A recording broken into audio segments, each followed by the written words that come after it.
El exceso de regulación está matando económicamente a la Unión Europea. Veámoslo. ¿Por qué la economía europea ha entrado en una fase de decadencia y la economía de los Estados Unidos no? Esta misma semana se ha publicado un informe muchísimo más extenso dentro de la Comisión Europea, escrito por el expresidente del Banco Central Europeo, Mario Draghi, donde ahonda en la respuesta a esta pregunta. De entrada, 3/4 partes del diferencial de renta per cápita entre Estados Unidos y la Unión Europea se deben a la menor productividad de la Unión Europea y 1/4 parte a que trabajamos menos horas per cápita, muy probablemente porque los tipos marginales en el impuesto sobre la renta son más altos en la Unión Europea que en Estados Unidos y eso desincentiva el trabajo. Pero sea como fuere, la causa fundamental del enorme diferencial de renta per cápita entre Estados Unidos y la Unión Europea se debe, sobre todo, a la menor productividad de la Unión Europea. Y es que, como podemos ver en este gráfico, la productividad relativa de la Unión Europea con respecto a Estados Unidos viene descendiendo desde comienzos de los años 90. No es, por tanto, ni siquiera un fenómeno reciente, sino un fenómeno que ya tiene prácticamente 35 años. Todavía peor, durante los últimos 35 años tampoco es que el incremento de la productividad de la economía estadounidense haya sido para echar cohetes, pero es que en el caso de Europa todavía ha sido peor. Y de acuerdo con Mario Draghi, la razón fundamental por la cual la Unión Europea ha sido incapaz de incrementar continuadamente su productividad tanto como lo ha hecho Estados Unidos es que la Unión Europea no ha sido capaz de capitalizar la primera revolución tecnológica vinculada con Internet. Internet arranca a mediados de los 90 y a partir de ese momento la economía estadounidense comienza a transformarse con la aparición de nuevas empresas que a día de hoy son las mayores empresas de la economía estadounidense y que guardan una relación muy estrecha con Internet.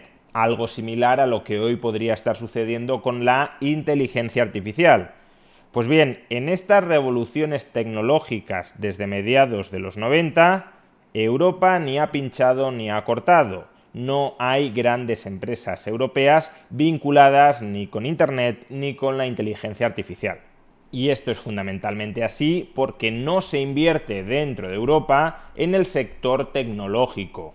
Durante los últimos 15 años, la inversión agregada dentro de la economía estadounidense, en gran medida impulsada por la inversión tecnológica, ha sido más elevada que dentro de la Unión Europea, cuando con anterioridad era al revés. ¿Y por qué no tenemos grandes compañías tecnológicas dentro de la Unión Europea que inviertan masivamente y que al hacerlo incrementen la productividad y la renta per cápita dentro de la Unión Europea? Pues aunque hay diversas razones según Mario Draghi, la principal es que las nuevas compañías, las startups, una vez llegan a la fase de crecimiento, se ven estranguladas, destrozadas, asfixiadas por la sobreregulación de la Unión Europea. De ahí que muchas de esas empresas germinales se larguen a Estados Unidos para crecer y allí busquen financiación en los mercados de capitales estadounidenses y por tanto terminan siendo adquiridas por los capitalistas estadounidenses que las financian. Conviene que leamos este relevante párrafo del informe Draghi. Las barreras regulatorias para crecer resultan especialmente gravosas en el sector tecnológico, sobre todo para las empresas jóvenes. Las barreras regulatorias limitan el crecimiento en varias maneras. Primero, los procedimientos complejos y costosos de los sistemas nacionales fragmentados desincentivan a los inventores a registrar sus derechos de propiedad intelectual, dificultando que las empresas jóvenes aprovechen el mercado único. Segundo, la postura regulatoria de la Unión Europea hacia las empresas tecnológicas frena la innovación. La Unión Europea cuenta actualmente con alrededor de 100 leyes enfocadas en la tecnología y más de 270 reguladores activos en redes digitales en todos los Estados miembros. Muchas leyes de la Unión Europea adoptan un enfoque precaucionario, imponiendo prácticas empresariales específicas de manera anticipada para evitar riesgos potenciales posteriores. Tercero, las empresas digitales se ven desincentivadas a operar en la Unión Europea a través de filiales, ya que se enfrentan a requisitos heterogéneos, una proliferación de agencias regulatorias y la sobreregulación de las autoridades nacionales por encima de la legislación que ya impone la Unión Europea. Cuarto, las restricciones al almacenamiento y procesamiento de datos suponen altos costes de cumplimiento y dificultan la creación de grandes bases de datos conjuntas e integradas que permitan entrenar a los nuevos modelos de IA. Esta fragmentación coloca a las empresas europeas en desventaja en comparación con Estados Unidos, que se apoya en el sector privado para construir enormes bases de datos, y también frente a China, que puede aprovechar sus instituciones centralizadas para la agregación de datos. Este problema se agrava porque la cooperación dentro de una misma industria se ve penalizada por la aplicación de la legislación en defensa de la competencia dentro de la Unión Europea. Y por último, la diversidad de normas nacionales en la contratación pública generan altos costes a los proveedores de servicios en la nube. El efecto neto de toda esta carga regulatoria es que solo las empresas más grandes, que normalmente no son europeas, tienen la capacidad financiera y el incentivo para soportar los costes de cumplimiento de esta sobreregulación. Las empresas tecnológicas más jóvenes e innovadoras no pueden optar por operar en la Unión Europea en absoluto. Y claro, como consecuencia de todo lo anterior, sucede o bien que no se crean nuevas empresas tecnológicas en Europa, o que las que se intentan crear se marchan de Europa. Una vez las empresas alcanzan su etapa de crecimiento, se enfrentan a obstáculos regulatorios y jurisdiccionales que les impiden crecer y convertirse en empresas maduras y rentables dentro de Europa. Como resultado, muchas empresas innovadoras terminan buscando financiación de capitalistas riesgo en Estados Unidos y ven como una opción más rentable el crecer y desarrollarse dentro del gran mercado estadounidense en lugar de enfrentarse a los mercados fragmentados de la Unión Europea. Por eso, de cara al futuro, si Europa aspira a ir cerrando su diferencial de renta per cápita con los Estados Unidos, habrá de ir cerrando su diferencial de productividad con los Estados Unidos. Y para cerrar su diferencial de productividad con los Estados Unidos, deberá cerrar su diferencial de inversión productiva con respecto a Estados Unidos. Y para cerrar ese diferencial de inversión productiva con los Estados Unidos, tendrá que posibilitar y acaso impulsar el desarrollo de su sector tecnológico. De entrada, si la sobreregulación de los Estados europeos y de la Unión Europea es la responsable de la atrofia en el desarrollo industrial tecnológico de Europa, será necesario reducir de una manera muy importante todos esos costes regulatorios. Y la mejor manera de reducir los costes regulatorios, desde luego, es desregular. Si la Unión Europea, de la mano de las distintas autoridades nacionales, va eliminando todas las barreras regulatorias que encarecen enormemente emprender e invertir dentro de Europa, la inversión volverá a florecer dentro de Europa, y si la inversión florece dentro de Europa, se acumulará capital que aumentará la productividad, y al aumentar la productividad incrementará la renta per cápita de los europeos. Sin embargo, y esta es probablemente la parte de este informe que ha recibido mayor atención mediática, Mario Draghi considera que, como llevamos muchos años de subinversión productiva dentro de la Unión Europea con respecto a Estados Unidos, y eso es lo que ha provocado el diferencial de productividad entre ambas áreas económicas, durante los próximos años habría que hacer un esfuerzo adicional dentro de la Unión Europea para compensar toda la parálisis previa. Y Mario Draghi cuantifica que la inversión adicional que necesitaría la Unión Europea para acelerar el incremento de su productividad e ir cerrando la brecha con los Estados Unidos alcanza prácticamente el 5% del PIB europeo, es decir, 800.000 millones de euros adicionales cada año.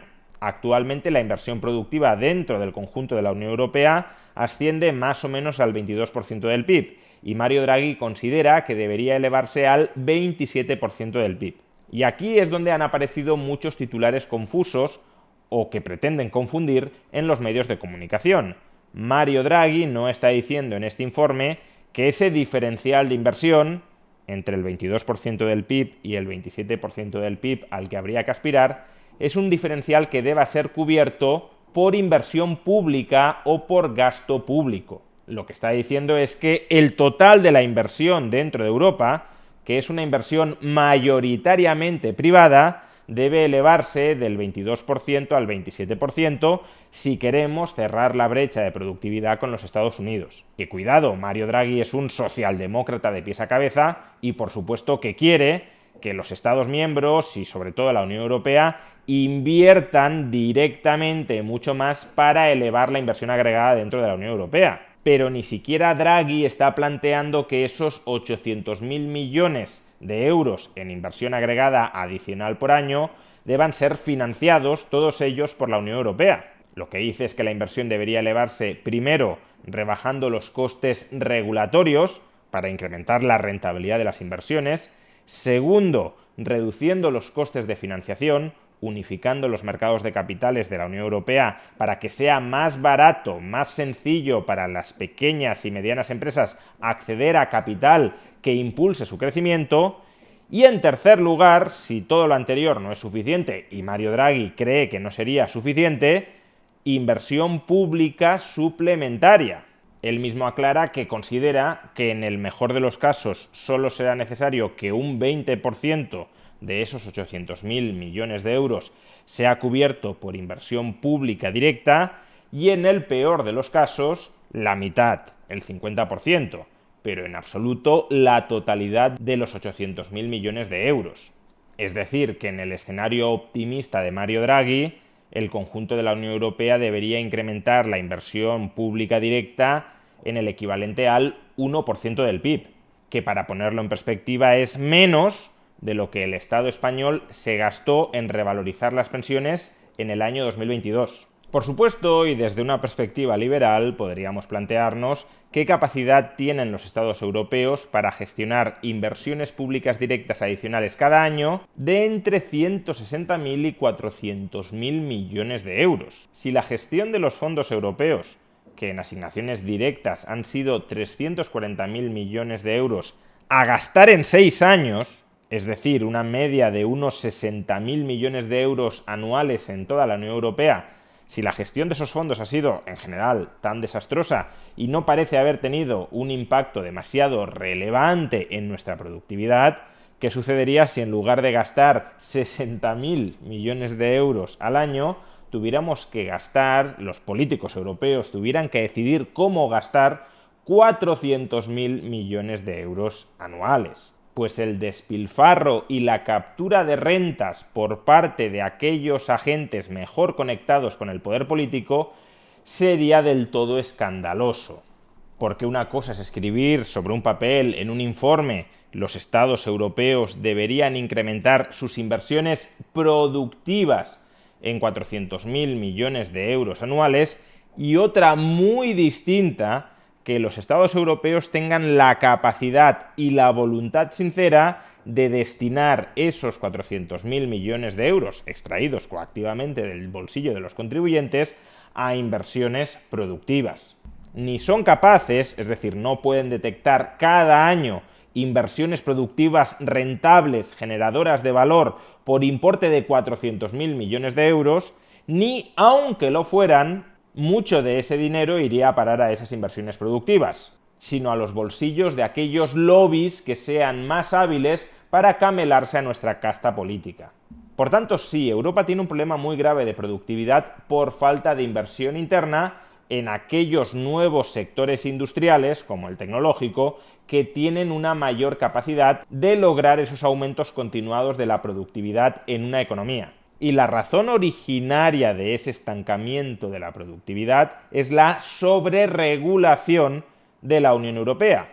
De modo que la solución para relanzar la inversión productiva dentro de la Unión Europea pasa por revertir esa sobreregulación, pasa por liberalizar, pero liberalizar no cosméticamente, sino liberalizar de manera profunda, hasta los cimientos de la hiperinflación normativa que padecemos los europeos. Y aunque sobre el papel pueda quedar muy bien que haya que compensar el déficit de inversión acumulado durante los últimos años con un impulso en la inversión directa pública de los estados europeos, en la práctica es muy dudoso que eso funcione bien.